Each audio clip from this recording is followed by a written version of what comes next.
너희 중 아무도 생명에는 아무런 손상이 없겠고 오직 배뿐이리라. 내가 속한 바 곧 내가 섬기는 하나님의 사자가 어젯밤에 내 곁에 서서 말하되 바울아 두려워하지 말라. 내가 가이사 앞에 서야 하겠고 또 하나님께서 너와 함께 항해하는 자를 다 내게 주셨다 하였으니 그러므로 여러분이여 안심하라. 나는 내게 말씀하신 그대로 되리라고 하나님을 믿노라. 그런즉 우리가 반드시 한 섬에 걸리리라 하더라. 아멘. 오늘부터 우리가 또한 3주 동안 시리즈 설교로 함께 말씀을 대하려고 합니다. 광풍이 있을 때에 우리는 어떠한 모습으로 달려가야 하는가? 첫 번째 시간에는 믿음, 두 번째 시간에는 기도, 세 번째 시간에는 구원의 은혜라고 하는 측면에서 우리가 함께 말씀을 나누려고 합니다. 오늘 말씀을 대하기 전에 우리가 그 윗부분에 있는 말씀부터 함께 우리가 조금 더 보아야만 합니다. 10절 말씀을 보게 되면 이렇게 말씀하고 있습니다. 말하되 여러분이여 내가 보니 이번 항해가 하물과 배만 아니라 우리 생명에도 타격과 많은 손해를 끼치리라 하되. 이 의견을 사도 바울이 이야기를 합니다. 그랬더니 11절 말씀을 보게 되면 이렇게 말씀하고 있습니다. 백부장, 여기에서 백부장은 군인 율리오를 뜻하는 것입니다.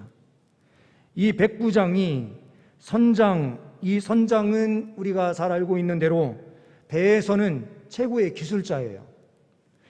항해하는 이 부분에서는 그 어떠한 사람보다도 뛰어난 전문가입니다. 그러므로 이 사람은 기술자, 전문가를 대표하는 인물입니다. 또한 선주의 말이라고 하는 이 부분에서 선주가 나옵니다. 선주는 배를 가지고 있는 사람이기 때문에 경제인을 대표하는 사람이다라고 볼 수 있습니다. 나라의 권력을 움직이는 백부장, 군인 율리오, 그리고 기술자, 전문가인 선장, 그리고 선주인 경제인이 함께 모여서 이야기를 나눕니다. 이 말을 바울의 말보다 더 믿더라라고 되어 있습니다. 이 부분에서 우리는 많은 것을 생각할 수 있는데요. 오늘은 여기에 초점이 있는 것이 아니니 간단하게 넘어가도록 하겠습니다. 우리는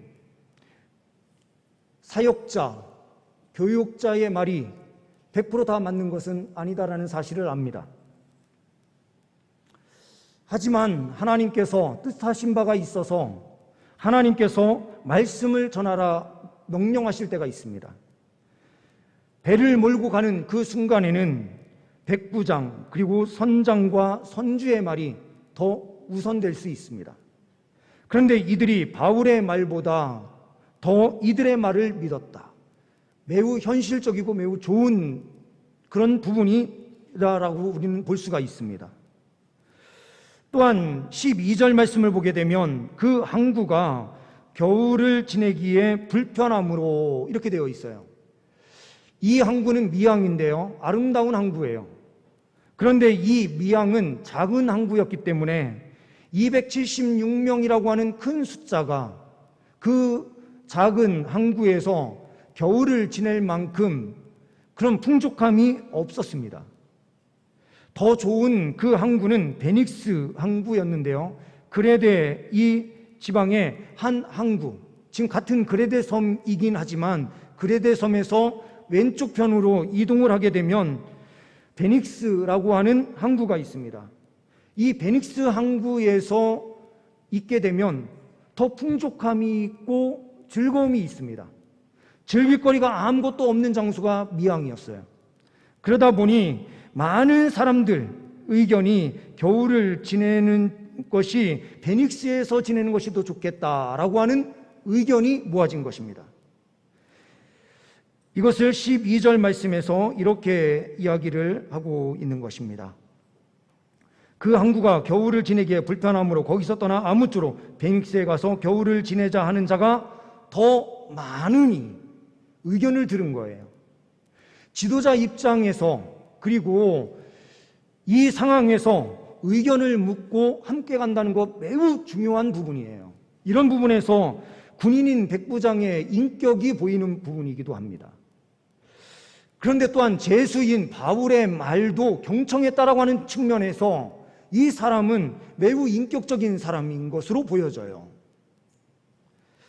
그런데 가장 중요한 것, 이것이 하나님의 말씀인지 아닌지를 분별할 수 있어야 되는데 그 분별하는 능력이 없었다라는 것이 가장 큰 문제예요. 우리가 이 세상을 살아갈 때에 영적인 분별력을 갖는 것, 이것이 매우 중요합니다. 우리 주님께서 이 시간 성령의 은혜로 함께해 주셔서 우리 모든 성도님들이 영적인 분별력이 생길 수 있는 은혜가 있기를 소망합니다. 13절 말씀에 남풍이 수은하게 불매 그들이 뜻을 잃은 줄 알고 닷을 감아 그레데 해변을 끼고 항해하더니라고 되어 있어요. 그레데 해변을 끼고 돌았다라고 하는 것은 바울의 말도 어느 정도 견지하고 있었다라는 부분을 볼 수가 있어요. 바울의 말 자체를 완전히 무시한 것이 아니라 그럴 수도 있겠다라는 생각이 들었는지 해변을 끼고 얕은 그 길로 순풍에서 갈 수 있는 그 길을 선택한 거예요. 그런데 14절 말씀을 보게 되면 얼마 안 되어 섬 가운데로부터 유라굴로라고 하는 광풍이 크게 일어나니라고 되어 있습니다. 섬 가운데로부터라고 하는 이 표현이, 그러니까 섬 육지에서부터 바람이 불어왔다라는 뜻입니다. 이 유라굴로라는 뜻도 북동풍을 뜻하는 거예요. 그래서 위에서부터 해변을 끼고 돌아가고 있는데 바람이 분 거예요. PPT 한 장을 띄워주시면은요, 바로 이 경로에 따라서 가게 되는데 제가 흰색으로 네모박스로 그려놓은 부분이 바로 이 그레데 섬 지역입니다. 이 섬에서 지금 미항이라고 조그맣게 보이실 텐데 이게 글씨가 좀 작아서요. 미항이 있는데 그 왼편 쪽으로 보면은 베닉스 쪽에 제가 화살 표시를 또 흰색으로 해놨는데요. 그 거리가 약 60km예요. 60km 정도면 충분히 순항해서 갈 수 있겠다라는 판단을 했어요. 그런데 갑자기 바람이 불어오는데 크레타라고 쓰여져 있는 그 되게 글자 있는 쪽에서 바람이 갑자기 불어온 것입니다. 해변에 붙어서 가고 있는데 해변에서 밀려서 지금 항로가 전혀 다른 항해 길로 가게 된 것을 우리가 볼 수가 있어요. 다음 페이지를 보시게 되면은요, 이때의 배는 어떠한 모습이었는가? 바로 이 모습이었을 것이다라고 봅니다. 이 배가 바로 알렉산드리아 배인데요. 지금 영국에 있는 박물관에 그림이 전시되어 있습니다. 이 로마 배는 화려했어요. 그리고 튼튼한 배였습니다. 로마에 곡물을 수송하는 배였습니다. 이 배가 난파되거나 그리고 그 안에 있는 곡물 그리고 물자들을 버린다라고 하는 것은요, 큰 문제가 생기는 것이었습니다. 이것은 나라의 재산이기 때문에 선주도 배가 있어서 이 곡물을 운송함으로 대가를 받고 이익을 취하는 사람이었지, 그 안에 있는 곡물의 모든 권한을 자기가 가지고 있었던 것은 아니에요. 그런데 이 유라굴로 광풍에 의해서 심각한 타격을 받게 되고 이 안에 있는 물자까지 버려야 되는 상황이 펼쳐지는 것입니다. 이 배에 대한 설명은 다음 주 시리즈 2번째 시간에 조금 더 우리가 말씀을 나눌 때에 이야기하기로 하고요. 오늘은 이 부분은 살짝 넘어가도록 하겠습니다.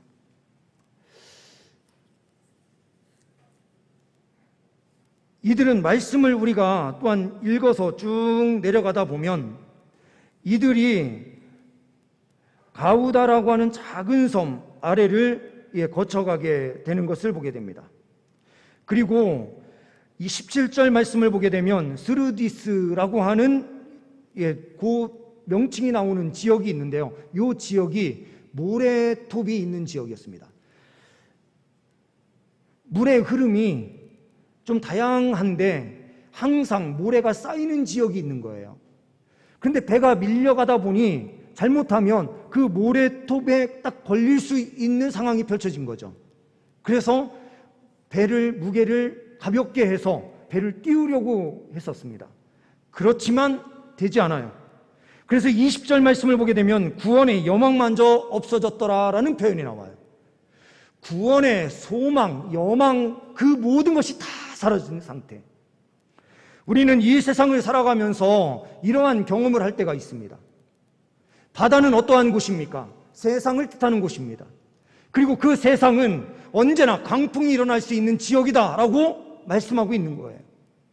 이 강풍을 지날 때에 우리는 어떠한 태도로 우리가 나아가야 되는지, 오늘 그 첫 시간으로 믿음이라고 하는 부분을 함께 나누려고 합니다. 우리는 첫 번째로 믿음은 강풍 속에서도 안심을 누리게 한다라는 사실을 보게 돼요. 22절 말씀을 보게 되면 내가 너희를 권하노니 이제는 안심하라. 너희 중에 아무도 생명에는 아무런 손상이 없겠고 오직 배뿐이라. 안심하라. 여기에서 안심하라라고 하는 단어는 성경의 원어를 찾아보게 되면 유디메오라고 되어 있는데요. 이 유디메오는 즐거워하다, 기뻐하다, 용기가 있다라는 뜻이에요. 이 단어가 성경에는 딱 3번이 기록이 됩니다. 오늘 본문 말씀에 나타나는 곳에 두 번 나타나는데요. 22절 말씀에 보면 안심하라, 25절에 안심하라, 2번이 기록이 됩니다. 그리고 한 군데에 기록된 말씀이 어디인가? 야고보서 5장 13절의 말씀입니다. 야고보서 5장 13절 말씀은 너희 중에 고난당하는 자가 있느냐? 그는 기도할 것이요. 즐거워하는 자가 있느냐? 그는 찬송할지니라 라는 말씀에서 즐거워하는 자의 즐겁다 라는 뜻이 바로 이 단어예요.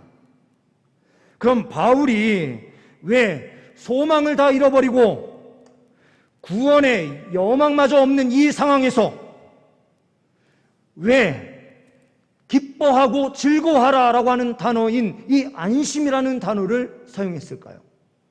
이것은 요한복음 16장 33절이 생각나게 하는 표현입니다.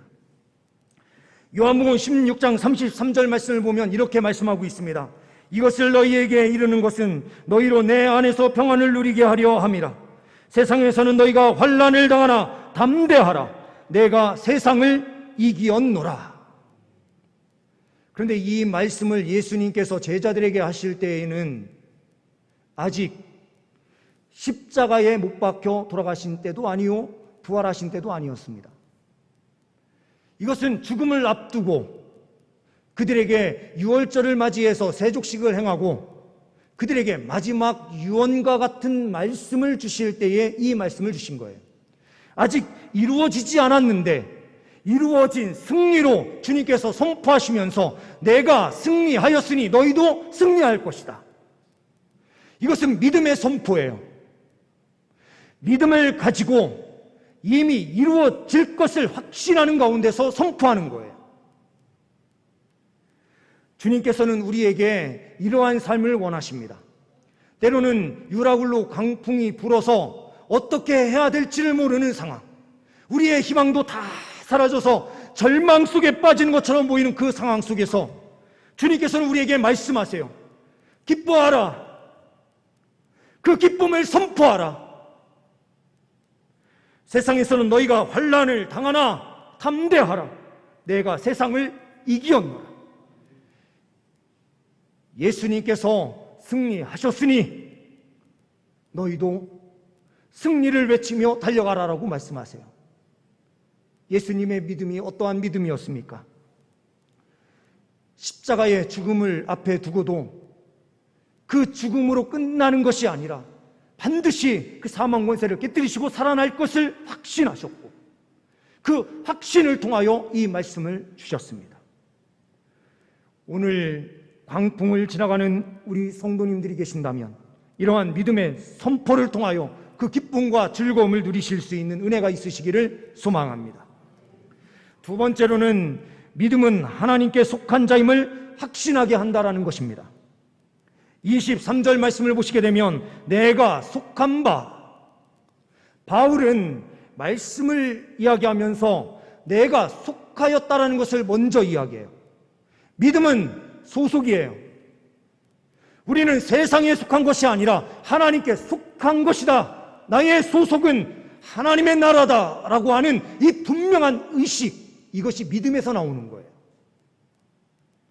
우리는 세상에 속한 사람이 아니니 하나님의 나라에 속한 사람이니 우리는 하나님께서 책임져 주신다라고 하는 그 믿음이 있어야 되는 줄 믿습니다. 23절에 내가 속한 바 곧 내가 섬기는 하나님의 사자가 라는 표현이 나와요. 속함, 이 소속이 있는 사람은 섬기는 대상이 있습니다. 섬김이라고 하는 것은 다른 말로 바꾸면 예배이고 봉사예요. 섬김, 이것이 서비스, 섬겨준다라는 의미가 있는데 이것은 봉사와 예배를 뜻하는 것이다라고 볼 수가 있습니다. 하나님께 속한 자는 하나님을 예배하고 하나님을 섬깁니다. 하나님을 섬기며 나아갈 때에 우리에게 승리의 은혜가 차고 넘치게 되는 줄 믿습니다. 그때에 하나님의 사자가 어젯밤에 내 곁에 서서 말하되라는 표현을 쓰고 있는 것을 또한 봅니다. 하나님께 소속되어 있는 자의 특권은 무엇입니까? 하나님께서 친히 찾아오셔서 곁에 계셔 주신다라는 것입니다. 풍랑이 일어서 어찌해야 될 바를 모르는 상황 가운데서 다시 어제의 밤에 있었던 일을 다시 기억합니다. 하나님이 나와 교제하시고 사귀어주시고 계시지, 내 곁에 계시지 라고 하는 이 분명한 믿음이 이 모든 상황을 이겨나가게 하는 것입니다. 2001년 9월 11일 우리는 우리나라의 일은 아니었지만 미국에서 벌어진 그 9.11 테러 사건을 다 기억해요. 그 붕괴되던 건물 더미 안에서 27시간 만에 구출된 지넬 거즈만이라는 흑인 여성이 있습니다. 이 여성의 간증이에요. 이분이 64층에서 근무하고 있다가 비행기 폭격이 일어나자 피난하기 시작합니다. 계단을 통해서 밑으로 막 내려가는데 13층까지 내려왔을 때 이 건물이 갑자기 주저앉아 버린 거예요. 완전히 죽었구나 싶은 그 순간에 갑자기 떠오르는 한 장면이 있었어요. 어머니가 자기 자신을 위해서 늘 항상 엎드려서 기도하는 그 모습이 떠오르면서 이 여인은 그 건물 더미 속에서 하나님께 회개를 해요. 하나님의 도우심을 구합니다. 그때에 건물 더미에 완전히 깔려서 있는 그 장소에서 그는 이렇게 기도합니다. 하나님, 가까이 계셔 주세요. 제 곁에 머물러 주세요. 하나님, 이곳을 빠져나가지 못할지 모릅니다. 기적이 없이는 안 되겠지요. 하지만 저는 하나님을 만났습니다. 그것이 정말 기적입니다. 하나님 뜻대로 되기를 원합니다. 그런데 밖에서 무슨 소리가 나기 시작합니다. 가만히 고개를 들어보니 빛 한 줄기가 들어오는 구멍이 보여요. 거기 누구세요? 누구세요? 하니 예, 제가 구조대보다 먼저 왔습니다. 당신 꼭 구조될 것입니다. 밖에서 누가 이렇게 말을 해주는 것입니다. 아휴, 참 감사하네요. 당신 이름이 무엇입니까? 내 이름은 폴입니다 라고 답변을 해요. 그 사람과 한참 대화를 나눴고 구조대에 구출이 되는데요. 나와서 구조대원이나 주변에 있었던 사람 가운데 폴이라고 하는 사람이 있었는지 아무리 수소문해도 없었습니다. 그는 이렇게 간증을 해요. 27시간 동안 그 건물 덩어리 잿더미 밑에서 갇혀 있는 나에게 하나님께서 천사를 보내주신 것이다. 폴이라고 하는 이름 자체도 바울을 영어로 폴이라고 하니까요. 그때 하나님께서 천국에 있었던 바울을 보내주신 것인가?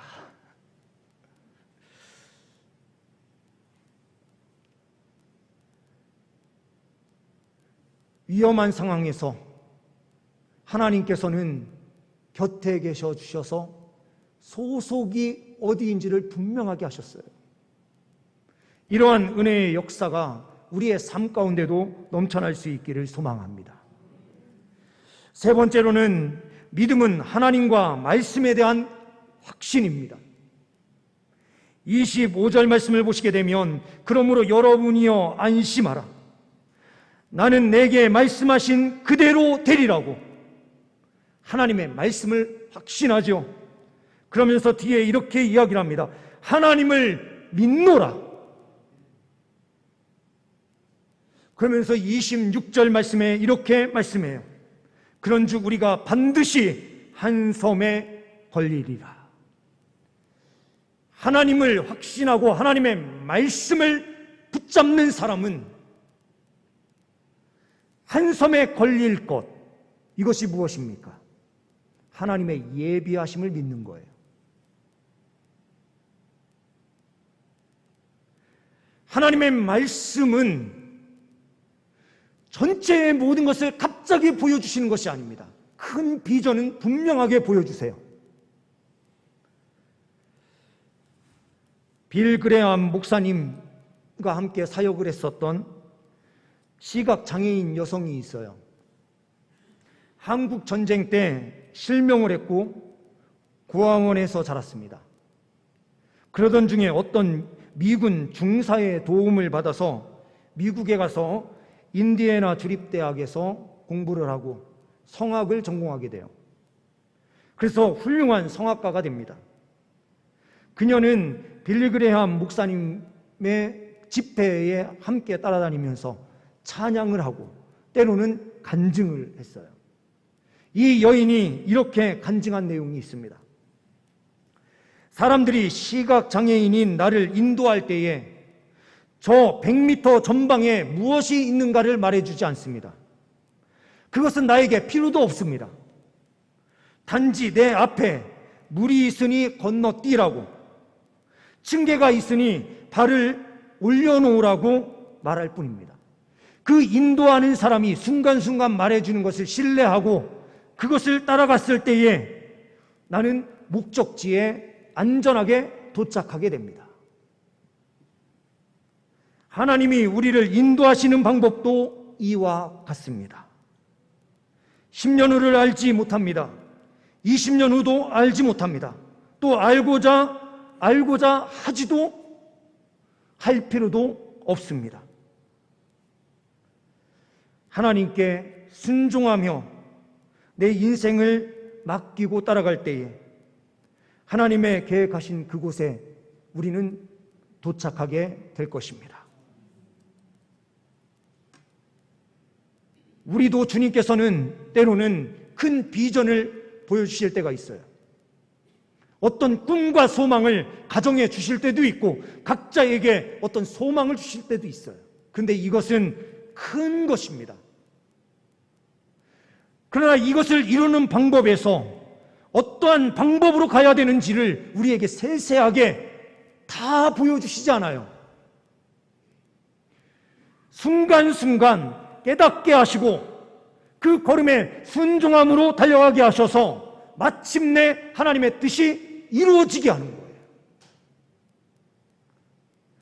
광풍을 만나서 어찌해야 될 바를 모르는 상황 가운데 있었습니다. 바울에게 하나님께서 섬 어느 곳에 선가 구원이라고 하는 큰 틀에 대해서 말씀해 주세요. 그런데 그 방법이 어떠한 방법을 통해서 그곳으로 흘러가게 되는지 정확하게는 몰라요. 그때에 바울에게 요구된 것은 무엇입니까? 믿음의 선포예요. 안심하라 라고 하는 이 말씀은 믿음을 통한 선포였고, 그 선포로 달려갈 때에 하나님께서는 그것을 이루어 주시는 역사로 함께하여 주셨습니다. 그러나 우리의 그 선포의 근거가 어디에 있어야 되는가? 그 근거가 하나님의 말씀이요 하나님이라 라고 하는 사실이에요. 하나님께서 주신 말씀을 부여잡고 하나님을 절대적으로 신뢰하면서 달려갈 때에 하나님의 그 인도하심의 은총을 누리는 것입니다.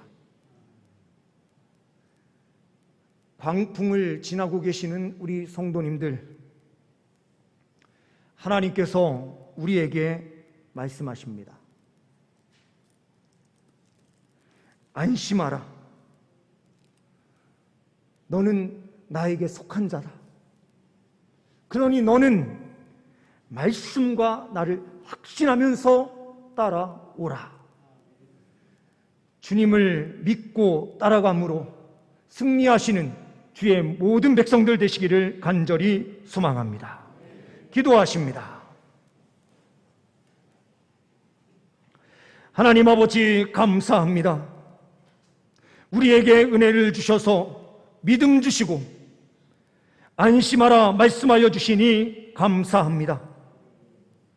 또한 우리를 하나님 나라에 속한 자로 삼아 주셔서 주님 앞에 예배함으로 하나님과 깊은 교제를 가지며 달려갈 수 있는 은혜를 허락하여 주시니 또한 감사합니다. 확신 가운데 걸어갈 때에 주님 뜻대로 인도하여 주시되 완전한 승리로 함께하여 주옵소서. 참 소망을 주시는 주님께 감사 영광 올려드리오며 우리 주 예수 그리스도의 이름으로 기도하옵나이다. 아멘.